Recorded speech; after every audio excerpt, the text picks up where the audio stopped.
The wedding hall smelled like fresh jasmine and warm dust. White fabric draped the ceiling in soft waves, catching the light from chandeliers that hummed quietly above. Somewhere behind the curtain, a band tuned their instruments. Low strings, a single drum testing its skin. Laughter rose and fell like a tide. Plates clinked. Shoes brushed polished marble. I stood near the back, where the light didn't reach fully. My dress was clean, simple, pressed by hand that morning. It wasn't the kind of dress people noticed, and I knew better than to expect they would. I smoothed the fabric anyway, the way you do when you're waiting for something to go wrong, the way you do when you've learned to make yourself smaller. At the front, my sister's chair waited on a raised platform, gold-trimmed, cushioned, surrounded by flowers that cost more than a month of my rent. People gathered around it like gravity lived there. They smiled differently when they faced her, wider, louder. Their voices softened when they spoke her name. No one said mine. A server passed with a tray of drinks. The glasses were cold, sweating into his palm. He didn't offer me one. Maybe he didn't see me. Or maybe he did and decided not to ask. Either way, it felt familiar. I stepped aside to let him pass, my shoulder brushing a pillar that still held the day's heat. The music swelled. Applause rippled to the hall as the bride entered, veiled in white, escorted by relatives who had practiced this moment for weeks. Cameras flashed. Someone cried openly. Someone else whispered a prayer. I watched quiet. People say weddings are about family, about coming together. But standing there, I felt like a distant cousin to my own life, close enough to attend, far enough to be forgotten. My phone vibrated once in my hand. A message preview glowed, then disappeared. I didn't check it. I already knew what it wouldn't say. Growing up, my sister had always walked a step ahead of me, not by accident, by design. When she spoke, people leaned in. When I spoke, they nodded and turned away. Birthdays were louder for her. Silence followed me like a shadow that learned my shape. The ceremony continued. Vows spoken softly, then louder. Promises made with confidence that made my chest ache. I shifted my weight, my feet beginning to hurt, and wondered where I was supposed to sit. Every row looked full. Every seat felt taken. A woman brushed past me and whispered, not unkindly, "You can wait there, near the wall, out of the frame." I did, as the couple reached for each other's hands. I felt something tighten in my chest. Not envy, not anger. Something older, heavier, like a truth that had been waiting a long time, and had finally decided it wouldn't stay quiet tonight. I learned early how to stand still without being seen. As a child, I could sit through an entire afternoon with my hands folded, back straight, eyes lowered, and no one would remember I was in the room. My sister never had that problem. She filled space without trying. Laughter followed her like it owed her something. Adults bent down to her level, brushing her hair back, asking about her dreams as if they mattered. Mine were quieter, so they learned to wait. Our house smelled of boiled tea leaves and old curtains. Mornings began with my mother calling one name first, always the same one. If my sister was late, the world paused. Breakfast cooled, voices sharpened. But if I missed a bus or skipped a meal, it was explained away as my own fault. She's independent, they said, like it was praise. At school events, my sister stood at the front. Performances, awards. Teachers learned her name quickly. Mine was written smaller on report cards, sometimes misspelled. When I brought one home, my father nodded without looking up. When she did, he stood. I don't remember when I stopped correcting people. I learned instead to observe, to notice patterns. How my sister's mistakes were called phases, while mine were called habits. How her anger was stress, and my silence was attitude. I learned how love could be uneven without ever being spoken aloud. There were moments, small ones, when I thought maybe things would shift. A shared laugh, a compliment that lingered longer than usual. But they passed quickly like light through dirty glass. I stopped reaching for them after a while. By the time we were adults, the roles were settled. She was a success story, the one relatives mentioned with pride, the one whose engagement was announced with invitations printed weeks in advance. I was the extra chair, the plus one to my own family.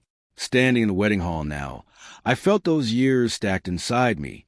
Not loud, not dramatic, just present, like a weight you don't notice until you try to breathe deeply. A child ran past me, chasing balloons. His laughter echoed sharply, bouncing off the walls. For a second, I saw myself at his age, watching from the side, waiting to be called, already knowing I wouldn't be. Someone adjusted the lights near the stage. The glow brightened around my sister, casting shadows everywhere else. She looked radiant, confident, untouchable. I wondered briefly if she knew, if she had ever noticed how easy it was for her to step forward, and how often I was quietly guided back. The music shifted. Guests began moving toward their seats. An usher glanced at me, then looked away, scanning for someone more important. I stayed where I was, because part of me understood something then, something I hadn't allowed myself to name before. This wedding wasn't just her celebration. It was the place where everything I had swallowed for years would finally have nowhere left to hide. The hallway outside the main hall was cooler, quieter. The music softened there, muffled by thick doors and layers of fabric. A line of framed photos ran along the wall. Family portraits taken over the years. Smiling faces. Matching outfits. I slowed as I passed them, recognizing moments I had been present for but never centered in. In every photo, my sister stood in the middle. I reached the doorway again just as guests began settling. Rows filled quickly. Silk rustled. Chairs scraped gently against the floor. An usher finally approached me, clipboard tucked under his arm, eyes already drifting past my face. "Family?" he asked without warmth. I nodded once. He hesitated, scanning the front rows and the sides. His pen tapped the clipboard softly. "Seats are mostly assigned," he said. Not apologetic, just factual. "You can sit there." He pointed, not toward the family section, not even toward the middle, near the aisle's end, second to last row, beside a pillar that cut the view in half. I followed his gesture, each step measured, my shoes sounding louder than they should have. As I passed the front rows, I caught fragments of conversation, compliments, jokes. Someone mentioned how perfect everything was. Someone else laughed and said, "Of course it is." I reached the seat and sat. From here, the stage was partially hidden. I could see the edge of my sister's veil, the curve of her shoulder, the hand she rested lightly on her fiancé's arm. I couldn't see her face. A woman beside me leaned toward her companion and whispered, "Who's that?" "I think a relative," the other replied, uncertain. Their eyes flicked to me, then away. The ceremony resumed. Words flowed about unity, about honor, about truth. They echoed strangely, bending around a pillar, breaking apart before they reached me fully. I listened anyway. I always had. My phone buzzed again. This time, I looked. A single message from my mother. "Don't wander. Stay where you're told." I read it twice, then locked the screen. As the vows deepened, something shifted in the room. A subtle tension, like air before rain. I felt it settle in my chest, heavy and calm at the same time. I wasn't angry. I wasn't hurt in the way people expect. I was clear about where I had been placed, clear about how deliberate it was, clear about how easy it would have been to offer me a seat closer, and how no one had thought to. Applause broke out as the vows ended. People stood. I stayed seated for a moment longer, my hands resting quietly in my lap. From this angle, I finally saw my sister turn slightly. Our eyes met, briefly. Her smile didn't falter, but something in her gaze tightened. Just for a second, she looked away. And in that small moment, I understood. She knew exactly where I was sitting. The reception began with controlled chaos. Chairs shifted. Voices rose. The band warmed into rhythm. Waiters moved quickly now. Trays balanced like they were carrying something fragile. The lights dimmed just enough to feel intentional. I stood when everyone else did. My sister moved through the crowd like she belonged to it. People reached for her hands, her veil, her attention. Compliments clung to her dress. She smiled easily, accepting them as if this had always been hers. Because it had. I tried to step aside as she passed, but her path curved toward me. She stopped close enough that I could smell her perfume. Familiar, expensive, layered carefully. She didn't greet me. She looked at the seat I had just vacated. Then at me. "You could have at least dressed better," she said quietly, lips barely moving. Her voice didn't shake. It didn't rise. It landed. I looked down at my dress. Clean, plain, unremarkable. Exactly what I had learned to wear. "This is a wedding," she continued, eyes already drifting away. "People notice things." I nodded once, not because I agreed, but because responding had never changed anything. She turned back, then paused.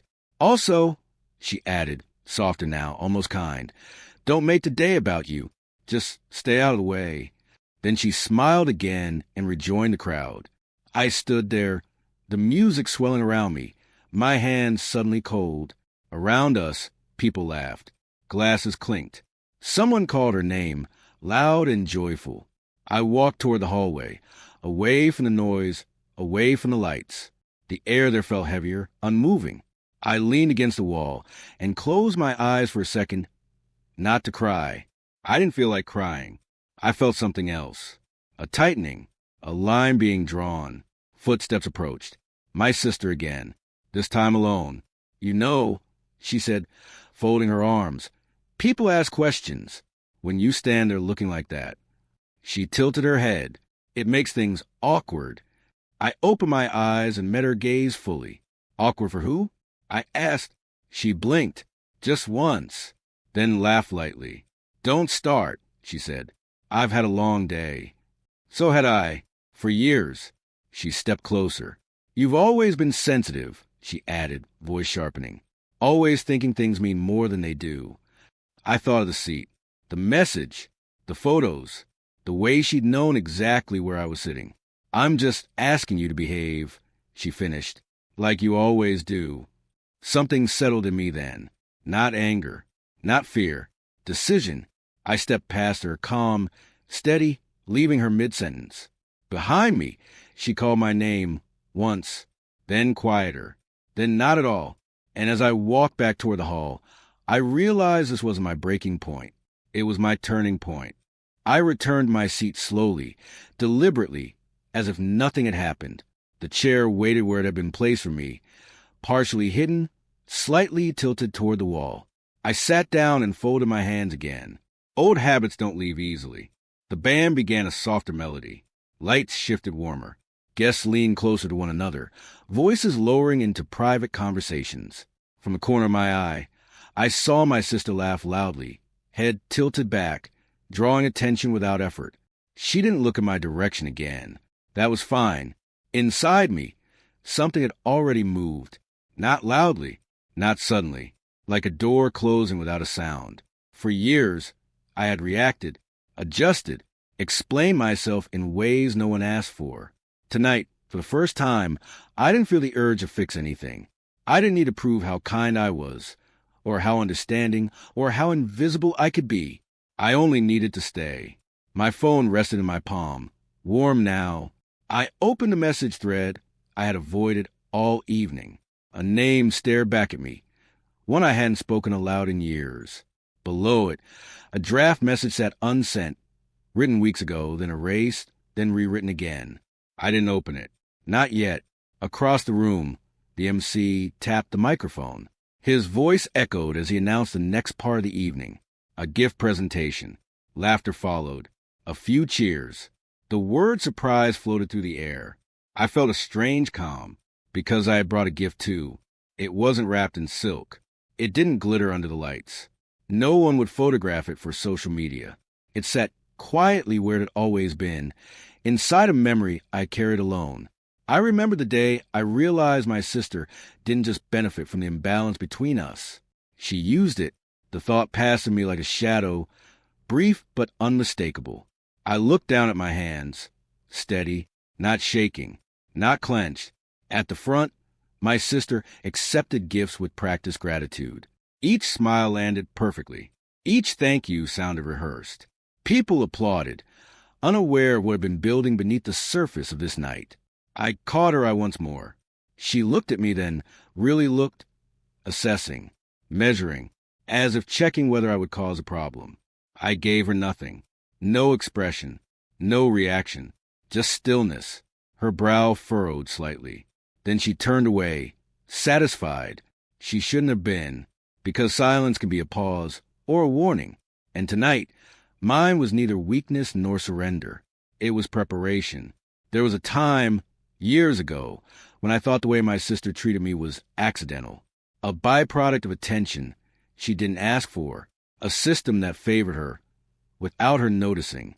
I held on to that belief because it hurt less. Until the afternoon, everything shifted. It came back to me now, quietly, as I watched her accept another gift, a flash of gold paper, a forced laugh. The memory slipped in between the music and the applause like it had been waiting for the right moment. We were both adults by then, living separate lives. Or so I thought. I had been called into an office I didn't expect. Neutral walls, a polite smile that never reached the eyes. They said my name carefully, like it was already attached to a disappointment. Paper slid across the desk. Questions that didn't make sense yet. Someone had complained. They said I was unreliable, emotionally unstable, difficult to work with, that I created tension. I remember the hum of the air conditioner, the way my hands felt suddenly unfamiliar in my lap. I asked who had said those things. They didn't answer directly. Later, I found out anyway. It was my sister, not openly, not directly. She never did anything that way. She had spoken in concerns, in worries, in careful suggestions framed as care. She told them she was afraid for me, that I struggled, that I misunderstood situations, that I needed support. She said it with kindness, and they believed her, because she had always been the reliable one, the composed one, the voice people trusted. When I confronted her, she didn't deny it. She smiled the way she does when she thinks she's being generous. I was helping, she said. You know how you get. I asked her why she hadn't talked to me first. She tilted her head the same way she had tonight. You wouldn't have handled it well. That was the moment the pattern became clear. The seats, the silences, the way stories about me arrived before I did, the way doors closed quietly, and no one thought to ask why. She had learned how to speak for me, and worse, how to rewrite me. Back in the wedding hall, the band struck a brighter chord. Guests clapped along.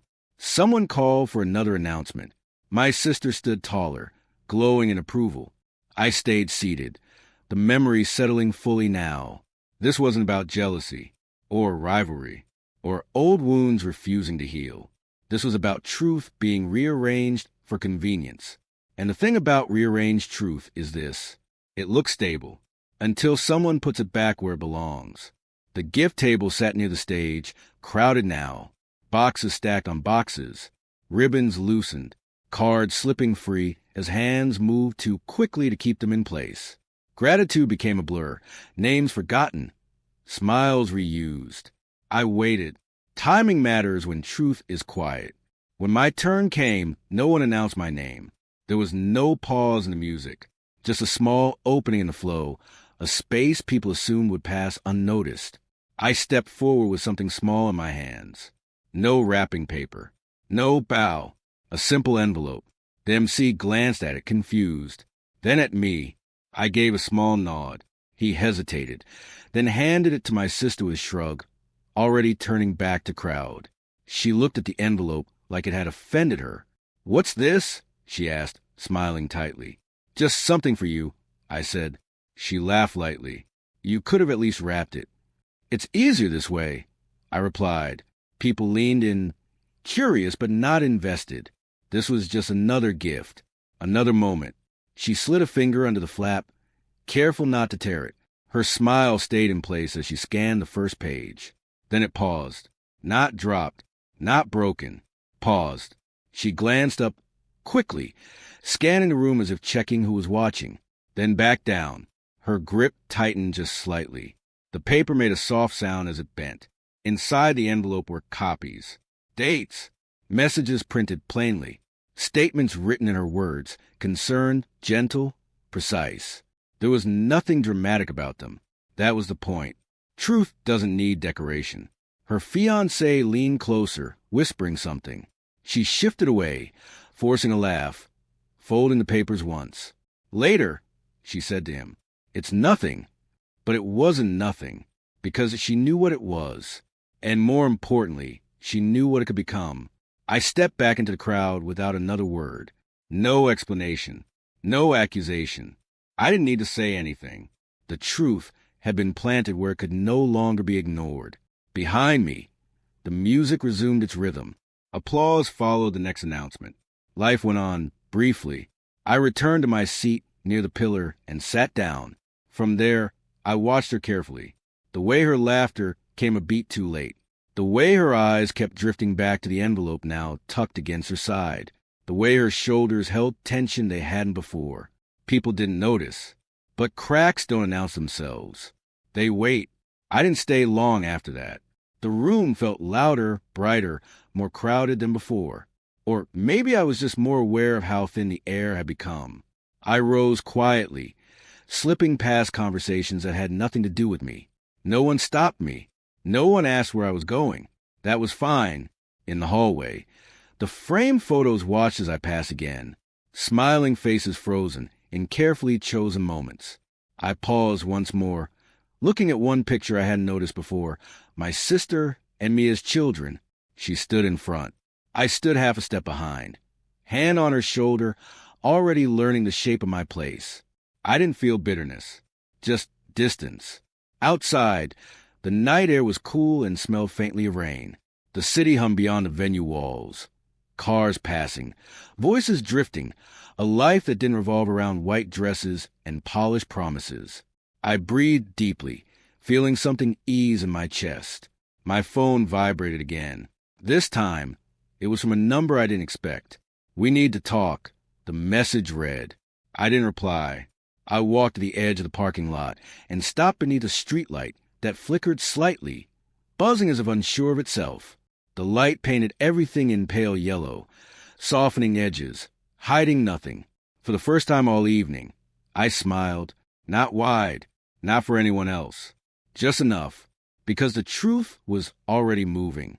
Inside the hall, things were beginning to shift, questions forming quietly, confusion taking root where certainty had lived. I didn't need to witness it. I had done what I came to do. Sometimes the most powerful thing you can do is leave before the storm begins. I got into my car and closed the door gently. The sound cut through the night cleanly, final. As I drove away, the music from the hall faded behind me. The road stretched ahead, empty and dark, reflecting streetlights like a line of small, steady promises. Whatever happened next wasn't about me anymore, and that was exactly how I wanted it. I wasn't there when it started. But storms don't need witnesses to be real. Inside the hall, the envelope didn't stay hidden for long. Curiosity has a way of finding its moment, especially when something unsettles a room. My sister tried to focus on the cake cutting, on the toast, on the smiles expected of her. But the words in her hands refused to stay quiet. Her fiancé noticed first. He asked again, softer this time. She deflected, laughed, took a sip of champagne. She didn't finish. His eyes followed the envelope when she tucked it into her bag. He reached for it when she wasn't looking. That was the first crack. He read quickly at first, then slower. His smile faded, replaced by something more careful. He didn't raise his voice. He didn't accuse. He asked one question. "Why does this sound like you?" She answered too fast. She said I was confused, that I had issues, that I'd always misinterpreted things. She said the way she always did, calm, composed, convincing. But the pages weren't emotional. They weren't dramatic. They were factual. Dates matched. Names aligned. The tone was unmistakable. People nearby began to notice the shift. The way his posture changed. The way her laughter stopped reaching her eyes. A toast was called. They stood side by side, glasses raised, but something had already pulled them slightly apart. Whispers started. A cousin leaned in. An aunt frowned. Someone asked if everything was all right. My sister smiled and nodded. Again and again. But the truth has weight, and weight bends things. He stepped away from the table, papers still in hand. Spoke quietly to someone from his family. Another crack, another shift. The band played on, unaware that the room center had moved. My sister followed him, heels clicking too sharply against the floor.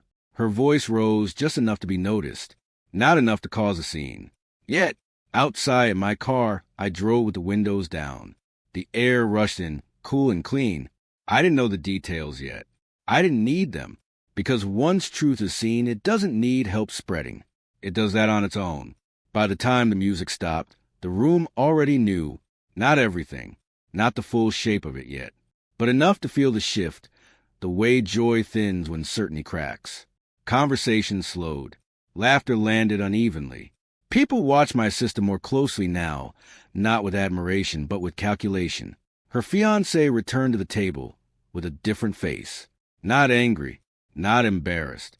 Alert, he asked her to step aside. Just the two of them.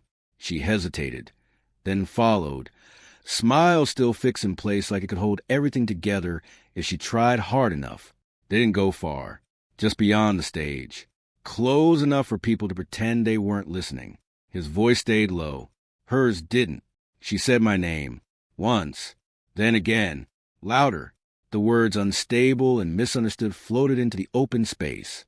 A few heads turned. Someone shifted uncomfortably in their chair. He didn't interrupt her. That was the mistake she didn't expect. He waited until she finished, then held up the papers. Asked her why she contacted his workplace months before they even met. Asked her why she'd framed concern as fact. Asked her why every story about me arrived with just enough truth to sound real. She laughed again. Too quickly. You're letting her manipulate you, she said. He shook his head once. No, he replied. I'm letting the documents speak. Silence followed. Thick, unavoidable. Someone nearby gasped quietly. Another person stood, pretending to look for the restroom. Phone stayed down, but eyes were everywhere now. My sister's voice softened, changed. She tried a different version of herself. The worried sister, the responsible one, the protector. It didn't work, because this time, she wasn't in control of the narrative. His family gathered closer. Questions came, not accusations, but clarifications. Dates were checked. Messages compared. Patterns noticed. The room watched as realization settled, one face at a time. The cake stood untouched. The band waited. The wedding, perfect just an hour ago, hung in suspension. Finally, he stepped back, looked at her fully. I can't do this, he said. Not loudly, not cruelly, just honestly. The words didn't echo. They didn't need to. My sister stood frozen, bouquet still in hand, surrounded by people who no longer knew where to place their trust. And somewhere between the scattered petals and the quiet stares, the story she built so carefully collapsed under its own weight. I heard about it the next morning. Not from her. From my mother. Her voice was tight, clipped, like she was choosing each word carefully to keep it from breaking. She didn't ask where I was.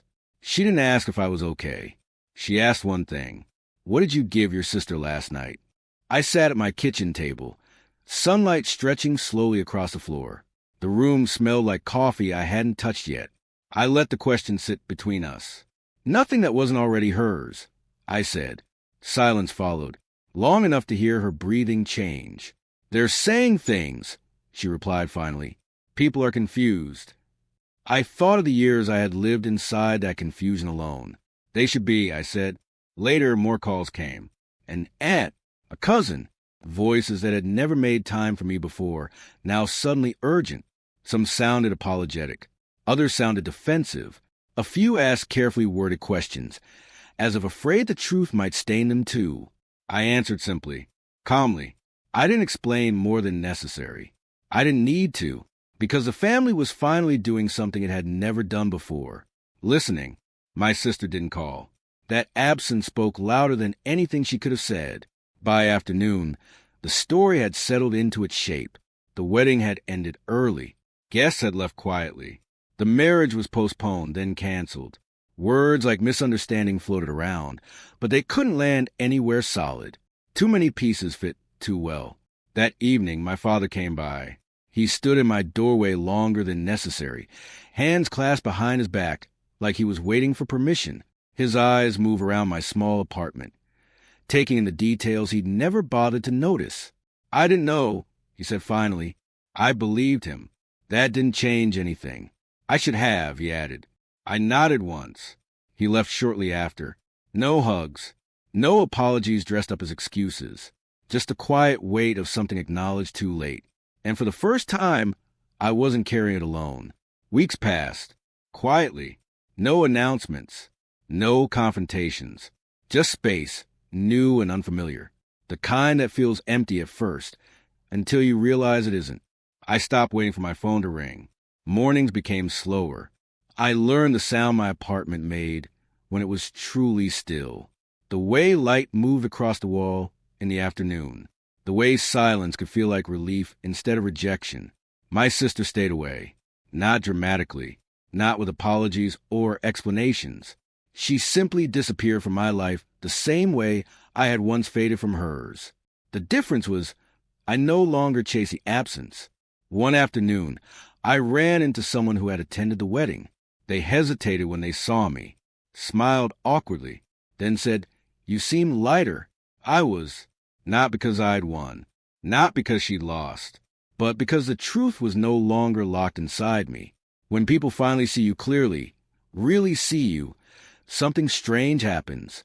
You stop needing their validation. You stop shaping yourself to survive their blind spots. I didn't feel proud. I felt finished. Finished shrinking. Finished explaining. Finished absorbing damage in silence, just to keep peace that was never mine to begin with.